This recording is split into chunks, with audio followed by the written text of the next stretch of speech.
Welcome back to the Robison Podcast. It has been a minute. Couple months. Months. Yeah, it's been a while. It's been a while since we've done a podcast, and it is due time that we sit down and kind of give an update in Corey's life, the company's life, where we're at, what's happening. Social media's been doing great. We've been posting a bunch of reels. We finished a lot of homes. We've finished a lot of homes in the last few months. Yes, it's kind of been a very different season. We're going to dive into that a little bit. But Corey, how are you doing personally? You doing all right? Great, doing great. Yeah, it's been an interesting few months for us. Yeah, interesting few months personally, and for the company as well. Yeah. Lots has happened. So, most of you probably haven't. Well, actually, I don't know what we discussed in the last episode. I think it was the rebrand. Yeah, it was a rebrand. I think that was what we did. Yeah, so that was what, August? Yeah, it's literally been 4 months. Yeah. 3 months maybe. Yeah, we're now November. Yeah, so we rebranded. We had the success, which was the Parade of Homes. We nearly broke the record for the most amount of people through a house, I think. Yeah, we had 28,000 people through that house. Yeah, which is the most in years. The craziest thing is we had 28,000 people through that home. The next closest house of all the other parade homes was 18,000. So we had 10,000 more than the next closest parade. Yeah, and that could be repeat visitors, but also new visitors. And I think it also, my opinion is that 10,000, some of those were people that flew in just to see that house. I can't tell you how many times I talked to people walking around the home. Hey, we just flew in from Dallas. We saw it on Instagram. We had to come see it. And we only came to see this house. Yeah. I think there's a lot of that. I spoke with so many people like that as well. I was positioned at the end of the parade. We did a big giveaway to try and grow our socials, but also to encourage people to vote for the People's Choice Award. And so many people, you had to have gone through 8 homes to vote for that. And so many people said, we're not going through anymore. We're just here for this. We're literally just here for this, which is a compliment in of itself. Well, that's cool to see that. I know we don't want this whole podcast to be about that, but it's cool that people literally saw how cool that house was and flew in from all over the country just to see it. Yeah, it was and a we're huge in success. Orem, Utah. It's not like we're in some metropolitan major city. We're in middle of Utah. Yeah. So I am gonna kind of ask a couple probing questions and get ask some questions that maybe people would want to be asked. Mm-hmm. Okay. So we were riding Cloud 9, during the parade. Yeah. The parade it was probably one of the coolest and most accomplishing times of my career, I think. Right. And along with that, we expected / we're hoping for a few things. One is that we were going to win the People's Choice Award, which we didn't. We did not. We won the Judges' Choice Award, but we did not win the People's Choice Award. We came second. Yeah. And the other thing that we hoped would happen was we would get a bunch of jobs. Well, sorry, that's actually not true. I remember you saying, hopefully, we can get at least one job that will start in the next 6 months from the parade. And the parade has long-lasting benefits. Years later, people will still come to you and they say, hey, we walked through Modern Elm. We knew you were going to be our builder, but it's 2 or 3 years down the road. Yep. But we didn't. We didn't even get one job. Nope. That started right away. Away from the parade. Yep. So talk to me about those two things, openly. Because you were hoping for certain things that didn't happen. What did that lead to in terms of how you felt? How did it change the way you thought about things? What did you learn throughout that? First not winning judges or the People's Choice Award. So, as a builder here in Utah County, Utah Valley, the Parade of Homes is a big deal. Yeah. It's kind of like the thing to do when you build high-end homes here in Utah. And so when you enter a home, I don't enter anything to take second place. I'm a pretty competitive person. Right. If I'm going to enter a contest for anything that I do in my life, I'm going to go in to win it. Yeah. That's just how I have run my life forever. So when I enter a home in the Parade of Homes, I go to win it, and we've won it multiple years in the past. So, and with this home, I thought it was kind of like a shoe-in. Yeah, for sure. I think everyone did, honestly. Everyone in our company, everyone outside was like, Like, dude, come on. It is probably the coolest house that's ever been put into the parade of homes in Utah before. People at the end of the parade, when I would say, once you've gone through 8 homes, you can vote, they'd say, well, we don't really need to, do we? And I was like, well, you do. You actually do, right. But so it's like,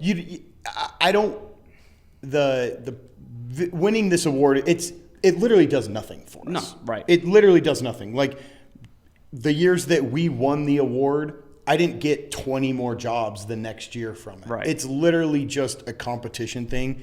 I'm a competitive person and I want to win, but we didn't win. So, and hats off to the company that won. Their home was beautiful. Yep. We compete against them on almost every job that we do. And they're probably, I'm good friends with the owner of that company, and it's great. We have good relationships. So it was disappointing not to win. Of course. To have 10,000 more people walk through our home than the home that won, the home that was right behind us. 10,000 people. Yeah. Some homes didn't even get 10,000 people through their home. Yeah. So and all the marketing, we're down at the push, and everybody knew that this was kind of like, one of the best homes we've ever built. And so it literally is, quite honestly, one of the best and coolest homes that we've ever built. Yeah. And it's honestly that's ever built in the state of Utah. Yeah. Like, everyone knows that house. I was just at a builders thing out in Alabama with 20 to 30 other builders, and this first time I've met most of these builders, and they're like, "Oh, you built the Crumble House." Yeah. Like, we know the Crumble House, and I'm in freaking Alabama. These builders are from all over the nation, so everyone knew the house. So we thought, we're going to win. And we don't need to go into why we think we didn't win. And like you said, it actually doesn't really matter. Hats off to the builder that did win. Yep. They actually had 2 beautiful homes in the parade. Yeah, they did a good job. Even more hats off to them. They do a great job. I mean, that was awesome. We think maybe it wasn't everybody's taste. Yeah. If you walk through the home, you've seen the videos, it's a very different, unique It's taste. unique, and it's built to a client, and that's what a custom home is. Exactly. So in answer to your question, it was disappointing. It still is great. It will still be, and it is an amazing project for us. It's a staple in our company, in our portfolio. Yeah. But in kind of transition to your next question is, when I enter a home in the parade of homes, not yet, and this was our fifth or sixth home that we've done in the parade over the last 8 or so years. I've never had someone walk through the parade and say, "We love this home. Here's our plans. Build our house. Start next week, or let's start in a month." That's never happened. I look at the parade of homes as we're planting a seed. People get to see our work. There's nothing better. There's nowhere else in the world that I can have 20,000+ people walk through our work and see what we can do. Yeah. So it's always like, most of the clients that we're building for right now have been through the parade of homes in the past 5 or 6 years, and that's when they decided, when they build, they want us to be their builders. So that's what I expect from the parade. But I was hoping that this home was going to be unique enough and cool enough that someone would come through and be like, "Hey, here's our plans. We're ready to go. Let's get it priced out and let's go." And the market here in Utah has changed a little bit. It's cooled off a lot. A year ago, we had all the work. There was all the work in the world for everyone. Yeah. But it has definitely cooled off. I remember probably about March of this year, I was kind of looking at our pipeline, and I was like, ooh, at the end of the summer, we're finishing 4 to 5, maybe 6 jobs. How many jobs? We finished 5 jobs in 2025. Yep. And I was like, ooh, the end of the summer could get a little interesting. A little dry. Yeah, it could get a little dry unless something comes up. Right. But we were, and I'm going to take some of the blame for this. We were so focused on all the work that we had going and finishing the 2 Bluffdale homes, the one in Orem by the Crumble House. Literally 5 homes all had to be finished by now. Yes, end of August. So every single person in this company is heads down getting homes done, me included, and I wasn't out there getting jobs lined up. Right. And so we get to the end of the summer and we didn't get a ton of work. We didn't get that 1 or 2 jobs out of the parade that I was hoping for. And, it's August, September, and I was like, oh, uh-oh. Oh, yeah. Uh-oh. Yeah. I started making some phone calls to some architects being like, hey, spring's around the corner. I have a bunch lined up for spring, but I have this 6 or 7 month gap where we just finished a bunch of homes and I don't have a ton to start. And it was a little interesting. Another thing that was very interesting, again, that kind of plays into the market here in Utah, is there was 3 or 4 homes that I was I never bank on a job until people sign on the dotted line. But there was 3 jobs that I had been courting and talking to people that were planning to start in the fall. Working with, Hebden, one of our main architects we work with. Another one was working with McCann Studios, who, feed us a lot of work. I feed them a lot of work. And they were slated to start in this fall. September, October, November, somewhere in the area that we're in. And all 3 of those jobs got pushed to the spring.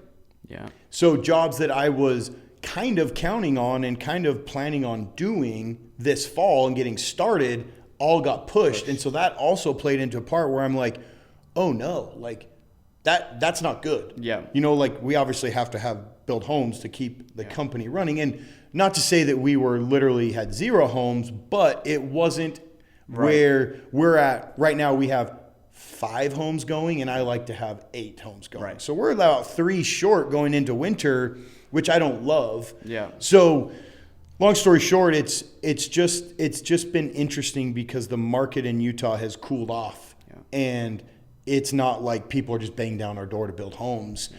And so, it's just been a little. Do you know why it's cooled off? I don't know, really. Dude. My guess or my thought is, for almost 2 years now, we've been talking about interest rates dropping. Interest rates are going to drop.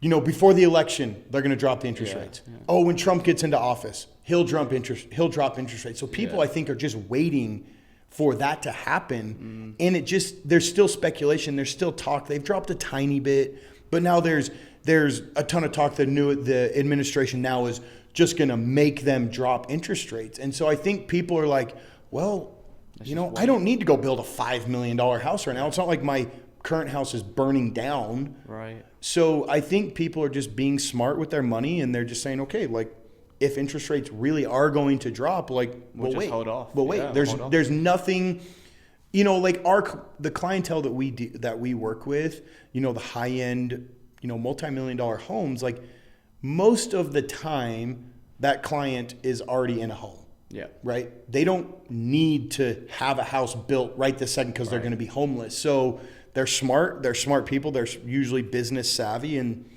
their money is working for them in the market or elsewhere. And it's like, well, I'll just wait. I'll wait 6 months and see what happens in 6 months. I think there's a lot of that going on right now. So that poses just the resolution to this thing. So you find yourself in this scenario as a business owner where you had sure plans, those things that you thought were going to be great. Mm-hmm. And then, you didn't get what we hoped for from the parade, and those 3 projects or so get pushed, and you're like, oh, dang. My question is it a Field of Dreams case where it's like, if you build it, they will come, not in the sense of we just build homes and hope people buy them, but what I'm saying is, you've built a company, you just have to sit back and trust what you've done and trust that you're going to be taken care of? Or did you go to extreme measures to do something out of the ordinary? Because, what's it like now? Do we have? Did we find the projects that we needed to find? So we just started one up in Park City area, which is great. So it's two-part question or two-part answer. So the first answer is it's one of those things that it's an uncomfortable feeling. Yeah. And being in that situation, but I do trust that, okay, we have a reputation, like we have a good reputation. There's always people out there building a home. It's just the timing always just doesn't work out perfectly. Yeah. And so, but that's what you plan for that as a business owner, right? You don't live paycheck to paycheck as a business owner and a business. Like, you plan for slow times. Yeah. Because it's inevitable. Like, I'm lucky enough where in the position that I'm in as the business owner of this company, I didn't have to go through 07 and 09. My dad did, and it sucked. Like, I was not around. I was serving my church mission at that point, and so I was not around, and I haven't really encountered any slow time since I've been, really in charge of this company. It's been more grow. Yeah. And so now, and again, it's not slow. We still have 5 homes in the ground. It's not like nothing is going. Yeah. It's just not where it has been since pretty much COVID, right? Yeah. It's not where it has been since COVID, or since after COVID. And I think we honestly got a little spoiled. We got a little spoiled. Like we had lines of people waiting for us to build their home. So that sounds like retrospect, hindsight. Mm-hmm. Now you realize we've been a little bit spoiled. So this is my question for you: 100%. Is what have you learned as a business owner in this time, in these last 3 or 4 months since the parade?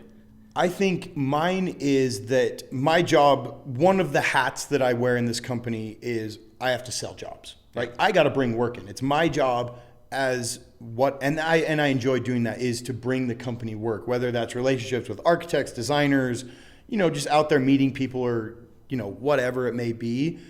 I can't let myself get too into the jobs, helping the rest of the team members finish jobs and get jobs to the finish line, that I'm not out there fielding the calls of, hey, we want you to build our home.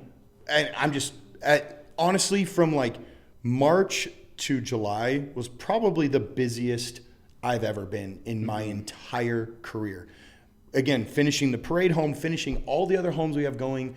At that same time, I took on the responsibility to start the spec house, which will be our parade home. I had way too much on my plate, and I kind of lacked on getting out there and finding work for us. So I learned that it's like, no matter how busy you are, you can't neglect what brings the company money. Yeah. And what about on a personal level? I mean, the what? Personal level.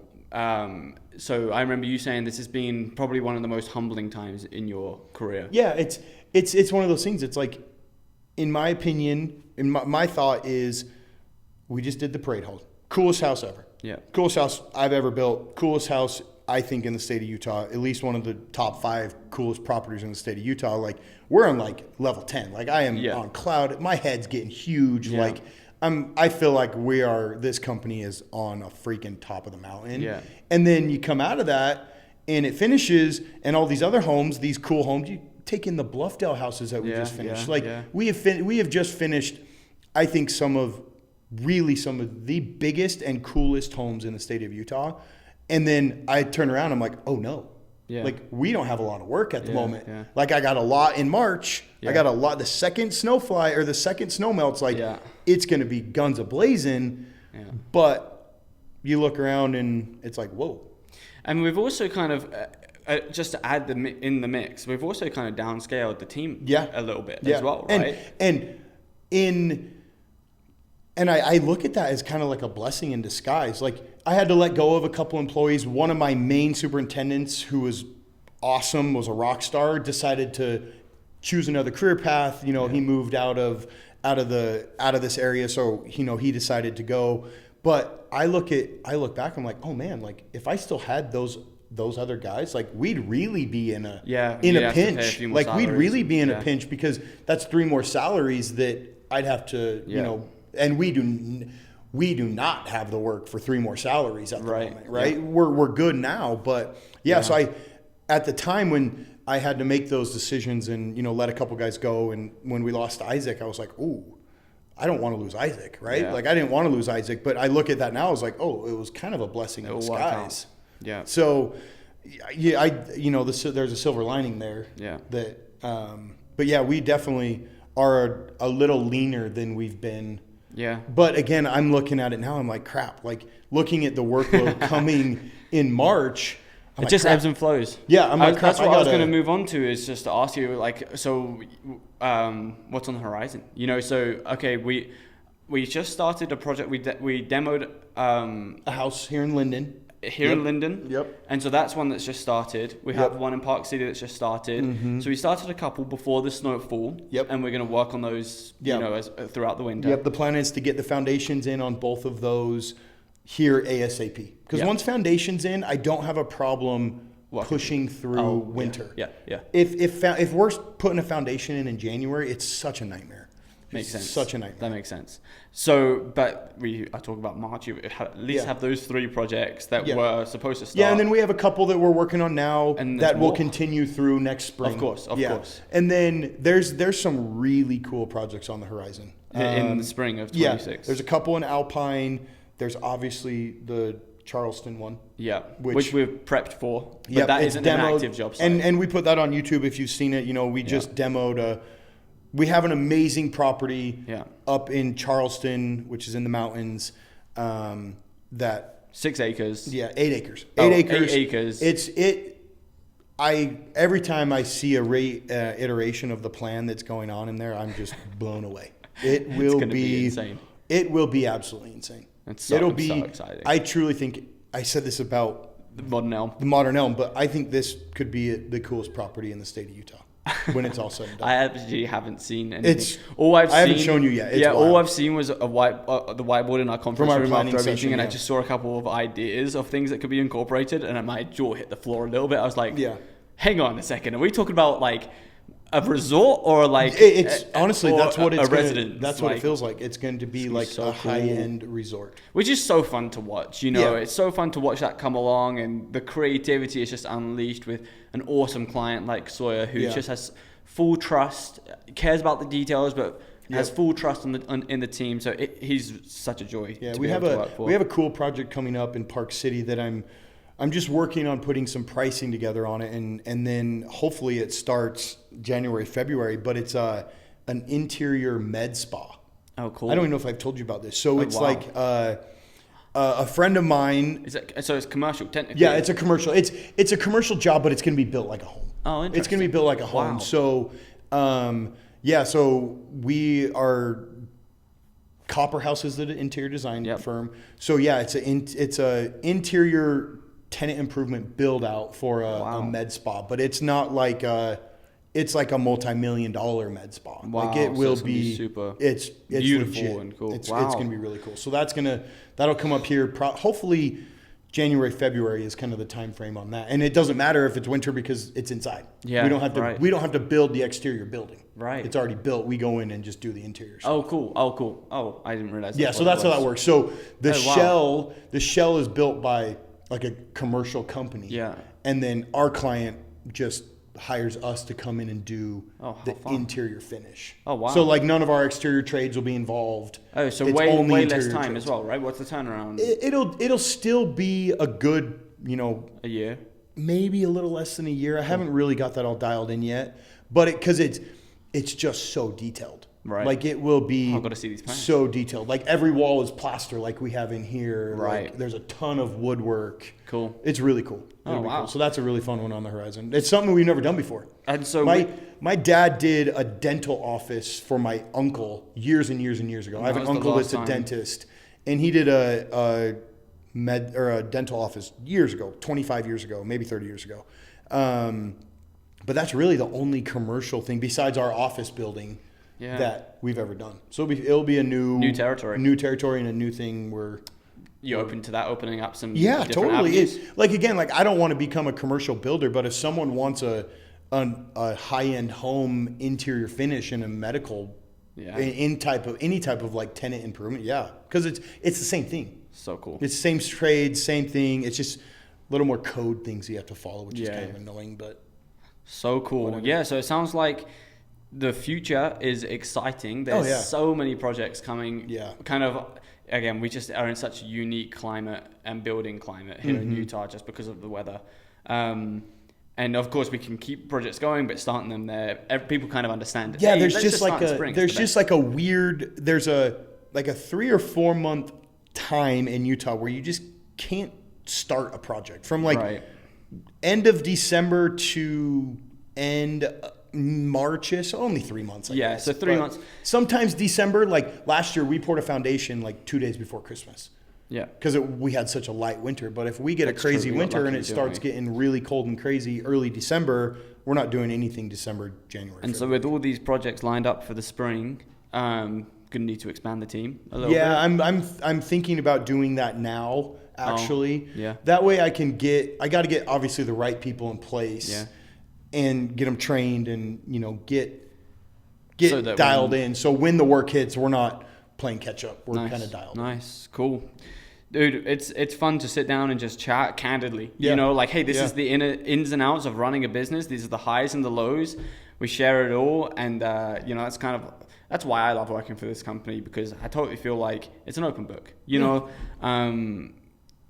I know you on a personal level, and all the other guys as well. We're just who we are, you know, and there's no secrets or anything. Nope. And I like that. I think people appreciate hearing, you know, hey, humbling moments coming off it of happens the parade. to everyone. But exciting times it's going to be cool. The next couple of years, we got some really cool stuff. And the way this kind of has gone is kind of like resembles how a build goes sometimes. You know, it's a build, you're flying, and then a problem arises, and you just have to learn to overcome that. Figure it out. You figure it out, and can't let it get you down, and you just keep it moving, keep it going. So, hey, that's what we're doing over here at Robison right now. Yep. Thanks so much for listening to this kind of sporadic and... Well, and check out the YouTube, because Jack has put up some really cool finished videos of the homes we finished. Thanks, like, there's some really cool ones up there. Yes. If you do enjoy seeing our final product, there have been like 4 or 5 videos. You've put up more in the last 2 months than you have in the whole year and a half. Yeah, exactly. It's just because we've finished 5. Finished all these big and we've got homes. another one. I'm filming another one tomorrow. Oh, that one's cool. That one's cool. It's unbelievable. Cannot wait to get in there and film that tomorrow. So we've got so much more content coming. So make sure you follow us on YouTube. Thanks for checking out this podcast. Find us on Instagram. Send us your messages. Send us your questions. Anything you want us to discuss in a future podcast, we're open to it all. So thanks again for listening, guys. Appreciate it.